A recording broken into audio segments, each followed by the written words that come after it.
Welcome to Live Wire, a podcast powered by Kosciuszko REMC. We are a member-owned and locally operated cooperative that supplies electricity to portions of Kosciuszko, Fulton, Wabash, and Whitley counties here in northern Indiana. Live Wire is a program where we come together to discuss co-op matters, energy, community topics, and to communicate with KREMC members. I'm your host, Andrea Melton. Welcome back to another episode of Live Wire, where we bring you insights into how KREMC works to serve our community. As you know, our mission is to provide safe, reliable power to all our members, but sometimes Mother Nature throws us a curveball, and things don't go quite as smoothly as everyone would like. Recently, we experienced a significant microburst storm in our area that caused major outages across our service area. And we know that in times like these, our members understandably have questions, particularly how does the restoration process work? How do we decide where to send our line crews and who gets their power restored first? So today, I'm very excited to have Mike Whitaker, our Assistant Manager of Operations and a former lead lineman, to help shed some light on how the power restoration process works during these big outages. Mike, thank you so much for joining me today. Thanks for having me. I'm excited to be here. Very excited to have you, and happy Co-op Month, as we just kicked off October, and it's National Co-op Month. Let's get started. Can you give us a quick overview of what happens right after a big storm hits? What is the first thing the line crew does when they know there are widespread outages? So the first thing that happens is during the week we have one lineman. He is responsible to be on call for basically the whole week, and that's from Friday after work until Friday morning of the next week. When he's on call, we have a call net system. They manage all of our outages after normal business hours, and they will notify him that he has an outage. He will then pull that up on his map on his iPad, and he can see that there's 10 people out, there's 20 people out, and if a storm hits, basically he gets bombarded with hundreds and hundreds of text messages and several calls from that call management system stating that, hey, we have a lot of outages. At that time, he will then call me. He'll call John Justice, the operations manager, and we will then come to the office. We have computer software that helps us determine exactly how many people are without power. And then at that point, we will take over for the calls management system so that we can determine exactly how many people we have out and what direction we're going to go. Wow. And at that time, when we realize, we have a substantial number of members out, we will then call our other linemen in and apprentices and groundmen. They'll come in, and then we'll dispatch them out to the areas that have the highest number of members out. Okay, so that leads into what I was going to ask next. When it comes to restoring the power, what factors are considered in determining where you are sending the crews first and what that priority system looks like?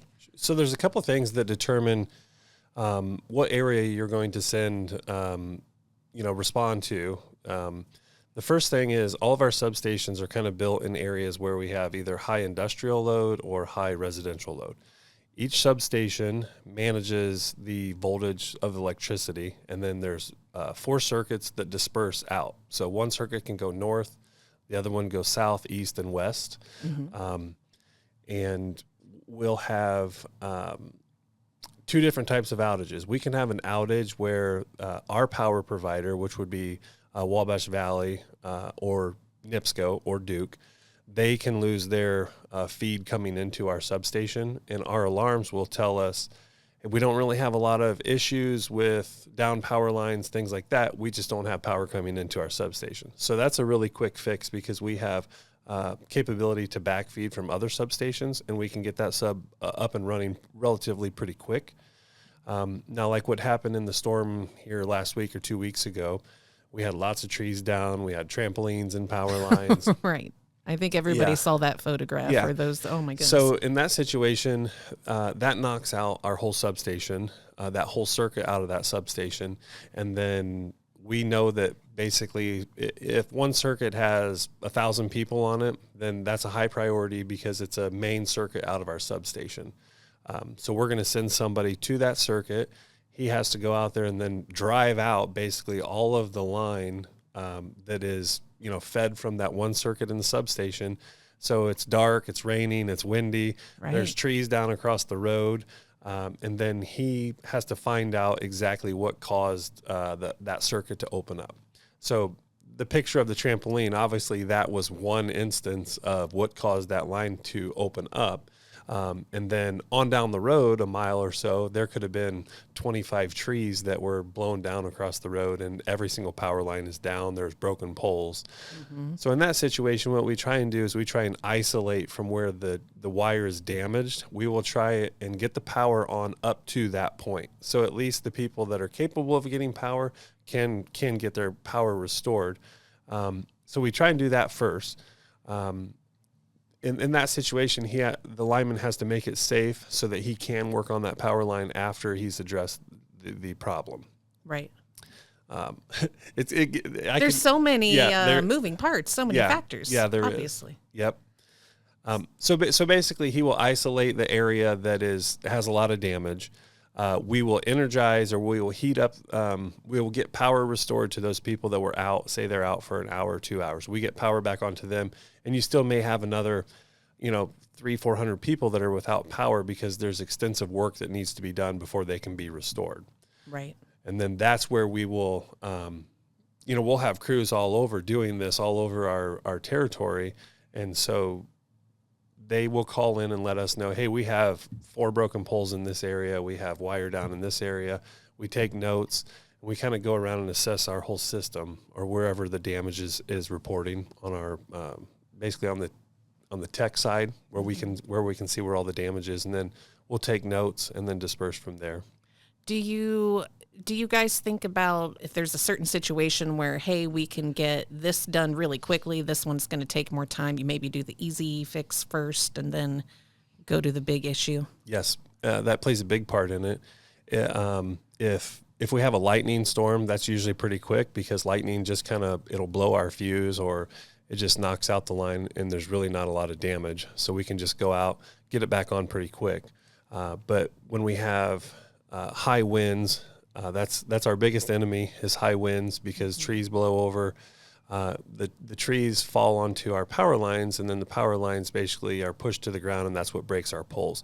So broken poles are real time consuming. You have to call in locates to make sure it's safe to dig, to make sure there's no underground power lines there, cable, phone, gas, internet.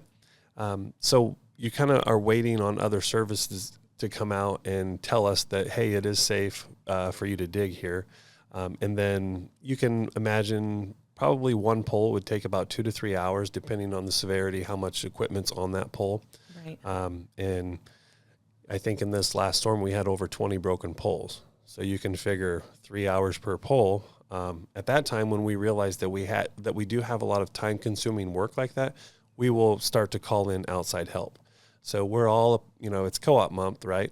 So we reach out to our other cooperatives and we say, hey, we need help. Can you send a couple guys to come help us? We got hit really hard. We have a lot of time-sensitive work or time-consuming work, and they will bring guys in, and then we kind of get rolling on those jobs that take a little bit longer. And those guys aren't as familiar with our system, so we kind of put those on jobs where they're going to be for 2 or 3 hours. And then our guys are going around, the system that they are familiar with. Hey, I can get them on pretty quick. I'm going to do it. These people here, they'll call in and say they've got more broken poles. They're going to have to wait till these, outside crews can go fix it. Right. So if we have a member who has a question like, I just don't understand, the neighborhood next to us, their power's been back on and we've still been hours and hours. How would you answer that or respond to them to break it down so they understand why they're waiting and they see people nearby who are not? Sure. So the main lines that come out of our substations, there's actually 3, it's called 3-phase. So you have 3 wires that have 7,200 volts on them. One phase can, all 3 phases can go north on a road, and 2 phases can feed to the east. One can be on the north side of the road, and the other one will be on the south side of the road. So there could have been a pole or a tree that came down and broke the wire on the south side of the road. So that addition is going to be without power. The one on the north side, everything was okay, so they're still going to be with power. So you could be on the north side of the road and look to the south side and say, hey, they don't have any power, but we do. The people without power are like, how's that possible? Right. So it's just because there was damage and the damage took the line out, and that's why they don't have power. Yeah. Thank you very much. It's a very clear explanation for something that I know seems really complicated and confusing and, of course, frustrating for people when these things happen. Mike, is there anything else that determines how this process goes and who you go to first when these outages happen that we should know about? Something I have missed. So I talked about the main substations and the three-phase lines, and when there's damage, we heat up to that point or energize up to that point, and we try and get the largest amount of people back on as quick as we can. Then we kind of branch out to the smaller outage areas. So if we can get on 1,000 people pretty quick, we're going to try and focus on that first. Then we're going to branch out to the smaller outages that may be 200 or 300. So if you live on a country road and you are one person, unless we have a crew that's driving by and it looks like it's really easy to fix, it's going to be towards the end of the restoration time, just because that one person is, I hate to say it, it's one person. Our members are all important to us, but if we can get on 50 people versus one person, that's how the progression works. Right. It only makes sense. Yeah. I think you hear it a lot is I live at the very end of the line and I'm always the last person to get, turned on or my power restored. That's not always necessarily true. You could have, if you live at the end of the line, you could have a lot of trees on your line. There's a lot of different factors. You could have a lot of squirrels, a lot of raccoons at night, things like that. But as far as storm progression goes, that's kind of the most amount of people that we can get on at one time, and then we'll gradually go down to the fewest. Absolutely. That makes sense to me.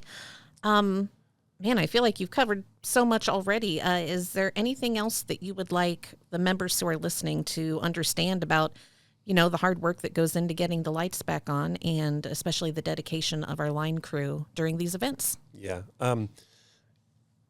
Just please be patient with us. We know that your power's out. We know that it is an inconvenience.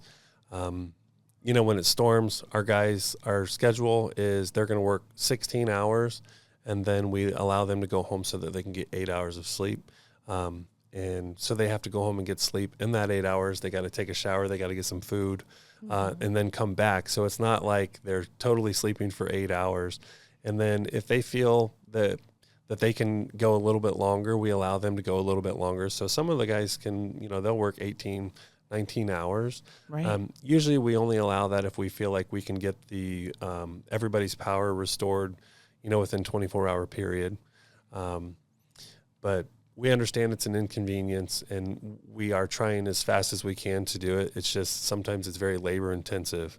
The last storm, in order to even get to where the damage was, we had to have a tree crew come in, and they cut for about 6 hours just to remove trees and branches and everything that was in the road, because our trucks couldn't even get to where it was, and it was on a main road. Right. It's just, when you look out your window, it may be clear and why is my power out? But it could be a mile down the road. There could be 20 trees across the road and have, 4 or 5 poles broken. Yep, absolutely. And safety is always our number one concern. We have to make sure that, our workers can do the work safely. We want to make sure that the public is safe as well. So we can't just heat a line up and not know what is out there. So we have to be able to determine if the line is safe to, re-energize. And after a storm, everybody likes to go outside and kind of look at the damage. If there are any power lines that are down, always assume that they're not safe to go around, stay far away from them, and just call in and report that they are down. Very good. And even though you report it, it doesn't always mean that we're going to get there we will get there as soon as we can. So in a storm, if you have 3,000 to 4,000 people out, we may take 2,000 to 2,500 phone calls, and those phone calls are reported. And when we get to the severity of them, that's when we dispatch out to those. But every call is important, and we assure you that we do get those calls. So you I ask that you be patient. Right. Patience is a virtue. Yeah. Well, I know our crew put in a lot of hours when we had that recent microburst event, and we we're just very glad that everybody's safe, and everybody did a fantastic job on our operations side of getting our members back on. So thank you for all you do, and thanks for taking the time to talk with us about this and give us more information so folks can understand all of those moving factors and bits and pieces that go into getting the power back on. Absolutely. I'm glad to be here, and thank you for having me. Thanks, Mike. Have a good day. You've been listening to Live Wire, the official podcast of Kosciuszko REMC. To learn more about KREMC, visit our website, kremc.com, and follow us on social media. Thanks for listening.